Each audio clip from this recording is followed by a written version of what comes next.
আমরা আজ উপস্থিত হয়েছি ঢাকার একটি হাসপাতালে, যেখানে সর্দার হোমিও হলের মুমূর্ষু রোগীদের ভর্তি করে অ্যালোপ্যাথিক সেবা প্রদান করা হয়ে থাকে। আমরা আজ কথা বলবো বঙ্গবন্ধু মেডিকেল কলেজের প্রাক্তন ডাক্তার খন্দকার মোহাম্মদ আনোয়ারুল হকের সাথে। ক্যান্সার রোগ নিরাময়ে প্রবীণ হোমিও ডাক্তার এম সর্দারের সাফল্যের কথা কিছু বলবেন কি? প্রবীণ হোমিও ডাক্তার এম সর্দার সাহেবের খ্যাতি আমি বলবো বিশ্বজোড়া।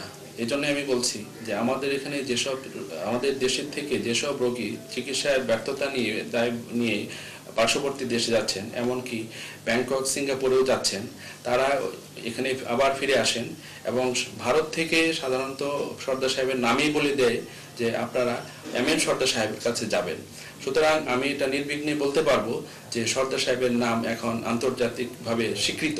আমাদের এখানে যেসব রোগী আসে তার ভিতরে liver cancer, lung cancer, faciomaxillary cancer, brain cancer, breast cancer, uterine cancer, colonic cancer, সাধারণত এই ধরনের রোগী আমাদের কাছে বিগত 5-7 বছরে এসেছে এবং যেগুলো এখানে এসেছিল তাদেরকে আমরা চিকিৎসা প্রদান করেছি এবং মোটামুটি প্রায় 70% রোগী এখান থেকে ইমপ্রুভড হয়ে বাড়িতে চলে গেছে।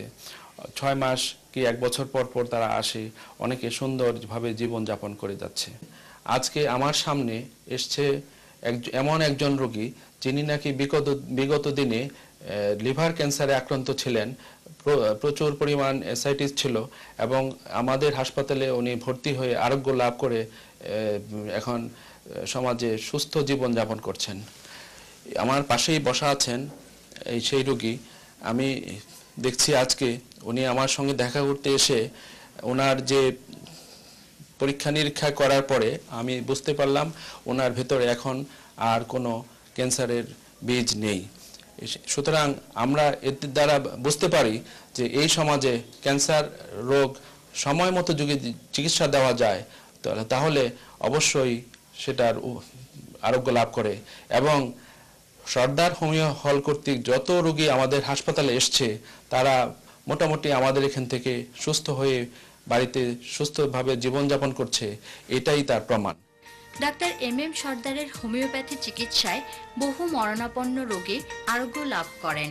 তার প্রতিষ্ঠিত সর্দার হোমিও হল আজ দেশ বিদেশে সুপরিচিত পেয়েছে। 2001 সালের 12 জুলাই দৈনিক যুগান্তরে একটি প্রতিবেদন ছাপা হয়েছিল ব্লাড ক্যান্সার রোগী হাবিবা সিনথিয়াকে বাঁচাতে এগিয়ে আসার জন্য। ঠিক তখনই হোমিওপ্যাথি চিকিৎসায় যিনি সাফল্য অর্জন করেছেন ডক্টর এম সর্দার এগিয়ে আসেন সিনথিয়াকে বাঁচাতে। মাত্র 6 মাসের মধ্যে সিনথিয়াকে তিনি সুস্থ করে তোলেন। আমরা এখন কথা বলবো সিনথিয়ার বাবার সাথে। সেই মুহূর্তে সিনথিয়ার কি হয়েছে? সিনথিয়ার ব্লাড ক্যান্সার ছিল। তখন আমরা বঙ্গবন্ধু মেডিকেল কলেজ হাসপাতালে ট্রিটমেন্ট করার পরে ওইখানে কেমোথেরাপি দিয়েছে 3টা। ওইখান থেকে ট্রিটমেন্ট বন্ধ করে দিয়েছে, বলে যে সিনথিয়ার আর কোনো ট্রিটমেন্ট নেই, ওকে বাসায় নিয়ে যান। সিনথিয়া সেখানে 2.5 মাস ছিল। 2.5 মাস থাকার পরে ওইখান থেকে লাস্টে ফেরত দিয়ে দিয়েছে। তো আমরা ওইখান থেকে ডাক্তার এম সর্দারের ঠিকানা নিয়ে আমরা এইখানে আসলাম। এইখানে এসে ট্রিটমেন্ট করার পরে 6 মাসের মধ্যে সে সুস্থ করে তোলে। এখন সিনথিয়া সম্পূর্ণ সুস্থ। এবার আমরা কথা বলবো সিনথিয়ার সঙ্গে। সিনথিয়া, তুমি এখন কেমন আছো? আমি এখন আল্লাহর রহমতে সুস্থ আছি, এখন আমি খুব ভালো আছি। সর্দার হোমিও হলে ডাক্তার এম সর্দারের চিকিৎসা সেবায় তার ছেলে ডাক্তার মাহমুদুল হাসান সর্দার তাকে ব্যাপক সহযোগিতা করে থাকেন। তার ছেলে উন্নত প্রযুক্তির চিকিৎসা সেবার মাধ্যমে সর্দার হোমিও হলের ব্যাপক সুনাম অর্জন করেছেন। আমরা এখন কথা বলবো সর্দার হোমিও হলের সহযোগী চিকিৎসক ডক্টর মাহমুদুল হাসান সর্দারের সাথে। আপনারা কেন হোমিও চিকিৎসার পাশাপাশি অ্যালোপ্যাথিক চিকিৎসা প্রদান করে থাকেন? এই জন্য, যেহেতু আমাদের হোমিও চিকিৎসার পাশাপাশি অ্যালোপ্যাথি চিকিৎসার প্রয়োজন হয়। বেশিরভাগ দেখা যাচ্ছে রোগীদের অ্যানিমিয়া থাকে, প্রচণ্ড রক্তশূন্যতা থাকে। তো এমত অবস্থায় ইমার্জেন্সি তাকে ব্লাড দিতে হয়। তো সেই ক্ষেত্রে আসলে হোমিওতে তেমন ভালো নাই যে ইমিডিয়েটলি তার ব্লাড বাড়ানো সম্ভব হয় না। তো সেই ক্ষেত্রে আমরা রোগীদেরকে হসপিটালে ভর্তি রেখে ব্লাড দিই এবং পাশাপাশি কিছু অ্যালোপ্যাথি অ্যান্টিবায়োটিক দেওয়া হয়, যাতে করে যে সমস্ত রোগী বেশি ক্ষত থাকে শরীরে, তো সেই ক্ষতকে দ্রুত শুকানোর জন্য এই অ্যান্টিবায়োটিকগুলি প্রয়োগ করা হয়। তো সেই জন্য আমরা আসলে অ্যালোপ্যাথি চিকিৎসার কাছে আমরা কৃতজ্ঞতা প্রকাশ করি। এই ফুটফুটে বাচ্চাটির নাম ফাতেমা জামান নুরু। এর জন্ম লেবাননে। মাত্র 1 বছর 9 মাস বয়সে তার ব্লাড ক্যান্সার ধরা পড়ে। সেখানে চিকিৎসা ব্যবস্থা অত্যন্ত ব্যয়বহুল বলে তার বাবা মা তাকে নিয়ে আসেন বাংলাদেশে এবং ডক্টর এম সর্দারের চিকিৎসায় বাচ্চাটি এখন পুরোপুরি সুস্থ। আমি এখন কথা বলবো বাচ্চার মায়ের সাথে।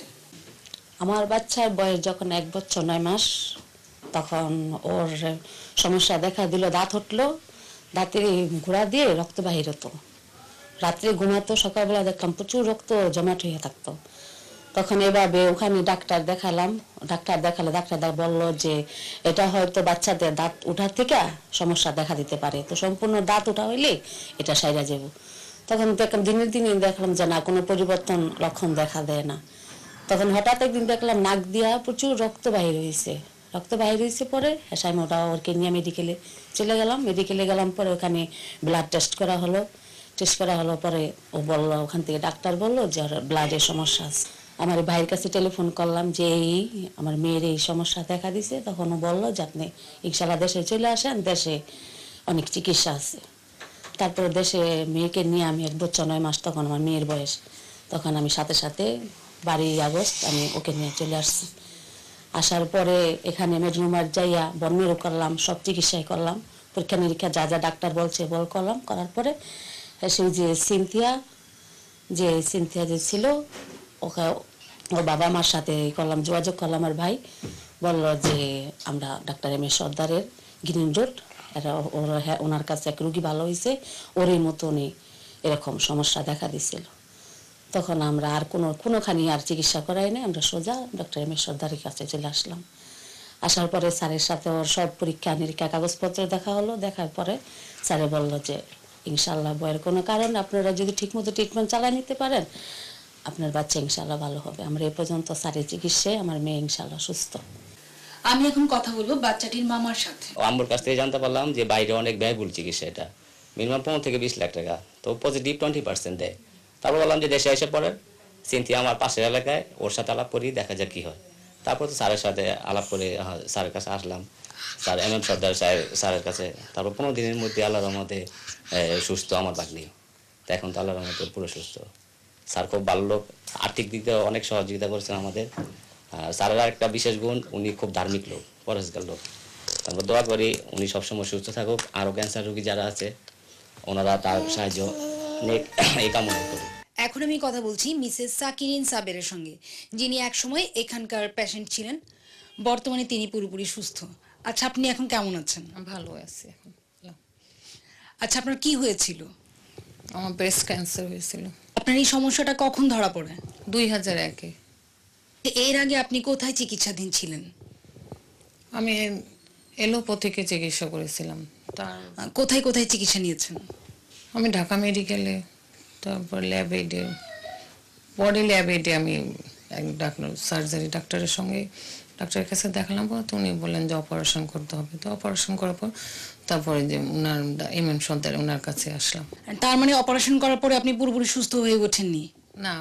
আমি এখন কথা বলবো মিসেস সাকিরুন সাবেরের হাজবেন্ড ডাক্তার সৈয়দ শাহজামান, যিনি ঢাকা মেডিকেল কলেজের সিনিয়র মেডিকেল অফিসার। আচ্ছা, আপনার ওয়াইফের তখন কি হয়েছিল? আমার ওয়াইফের 2001 সনে ওই ডান দিকের স্তনে একটা চাকার মতো হইলো, আস্তে আস্তে বাড়তে ছিল। তো আমি একটু সন্দেহযুক্ত হয়ে ওটা পরীক্ষা করলাম, এফএনসি করলাম, ওই স্তন থেকে রস নিয়ে ওটা পরীক্ষা করা, তো ক্যান্সার সেল ধরা পড়লো। তো তখন উনি আমার বন্ধুও হন, আগে থেকে পরিচিত, উনিও চিকিৎসক, আমিও চিকিৎসক। তো ওনার কাছে আনার পরে উনি চিকিৎসা করলেন। তো বিভিন্ন পরীক্ষা আরও করলাম, বায়োপসি করা হলো, আমরা কনফার্ম হইলাম যেটা ব্রেস্ট ক্যান্সার। তারপর উনি ওষুধ দিলেন, বিভিন্ন ধরনের ওষুধ, যেগুলো অনেক মূল্যবান ওষুধ। এই ওষুধগুলো দেওয়ার পরে আস্তে আস্তে ওই প্রায় বছরখানেকের ভিতরে ওনার ওই সিমটমগুলো চলে গেল। পরবর্তীতে আমরা আরও অনেক পরীক্ষা করলাম, পরে দেখা গেলো না, ওনার এফএনসিও ফ্রি আছে, ভালো আছে, এবং ওই বোন স্ক্যান ছড়ায় পড়লে যা যা হয়, বোন স্ক্যান করে দেখা গেলো যে বোনে ছড়াইছে কিনা বা লিম্ফ নোডগুলো ছড়াই, তো ওগুলো কোনো নমুনা আমরা পাইলাম না। আমরা মোটামুটি টেনশন ফ্রি হলাম। তার মানে এখানে এসে আপনারা পুরোপুরি আরোগ্য লাভ করেছেন। আচ্ছা, এখন আপনি পুরোপুরি সুস্থ আছেন? হ্যাঁ, পুরোপুরি এখন সুস্থ। ডাক্তার এম সর্দার 1977 সালে বিনা অপারেশনে অর্শ ও ভগন্দর চিকিৎসা বিষয়ক একটি গবেষণালব্ধ গ্রন্থ রচনা করেন। এবং তিনি চিকিৎসা জীবনের অভিজ্ঞতার ভিত্তিতে 1984 সালে সহজ ও আধুনিক হোমিওপ্যাথিক চিকিৎসা গ্রন্থ রচনা করেও হোমিও জগতে আলোড়ন সৃষ্টি করেন। আমি এখন কথা বলবো জনাব মনিরুল হকের সাথে, যিনি থ্রট ক্যান্সারে আক্রান্ত হয়েছিলেন। এখন তিনি পুরোপুরি সুস্থ আছেন। জানতে চাইবো তখন তার কি হয়েছিল এবং কেমন করে তিনি এই সমস্যা থেকে আরোগ্য লাভ করেছেন। আচ্ছা, তখন আপনার কি হয়েছিল, মানে আপনি কেমন করে জানতে পারলেন যে আপনি থ্রট ক্যান্সার আক্রান্ত হয়েছেন? আমি জানতে পারলাম যে আমি ওই জাল তরকারি অথবা ভাত খাইতে গলার মধ্যে আটকে যায় এবং জাল তরকারি গেলে জ্বালা যন্ত্রণা করে। তখন আমাদের হেস্তানি একজন নাক কান গলা বিশেষজ্ঞের সাথে আমি যোগাযোগ করলাম। যোগাযোগ করার পরে উনি আমাকে পরীক্ষা নিরীক্ষা করার পর বললো যে তোমার এই রোগ হয়েছে, ক্যান্সার হয়েছে, তুমি এখানে না, তুমি চিড়াং চলে যাও। তখন চিড়াং আসার পরে একজন প্রাইভেট ক্লিনিকে উপস্থিত হলাম। তখন প্রাইভেট ক্লিনিকের একজন ডাক্তার, এই আর কি ক্যান্সার বিশেষজ্ঞ ডাক্তার, উনি আমাকে বললো যে তোমাকে রেডিওথেরাপি দিতে হবে এবং কেমিওথেরাপি দিতে হবে। তখন আমি ওনার কাছে 8টা কেমিওথেরাপি দিলাম। এরপর আবার 10 দিন রেডিওথেরাপি দেওয়ার পরে আমার দিন অবস্থা খুব খারাপ। তখন সোজা বাড়িতে চলে গেলাম। এমনকি বাড়ির যাওয়ার পর্যন্ত আমার এমন কোনো সামর্থ্য ছিল না যে আমি বাড়ি যে পৌঁছতে পারবো, হয়তো পথের মধ্যে মারা যাবে এই অবস্থা আমার ছিল। তখন বাড়িতে আমরা বসে একটা বোর্ড গঠন করলাম। তখন জানতে পারলাম নাকি এই ঢাকার মধ্যে এম সর্দার সাহেব একজন হোমিও ডাক্তার আছে, উনি ভালো চিকিৎসা সেবা দেয় এই ক্যান্সারের ব্যাপারে। তখন পরের দিন সকালে ওই ডাক্তারের সাথে দেখা করলাম ঢাকায় এসে। তখন উনি বললেন হ্যাঁ ইনশাল্লাহ আমি আল্লাহর রহমত যদি আপনার উপর নাজিল হয় তাহলে আমি ইনশাল্লাহ চিকিৎসা সেবা দিলে নির্ভর হয়ে যাবে। তখন ওনার চিকিৎসা সেবা নিলাম। নেওয়ার পরে ইনশাল্লাহ আমি বর্তমানে পুরোপুরি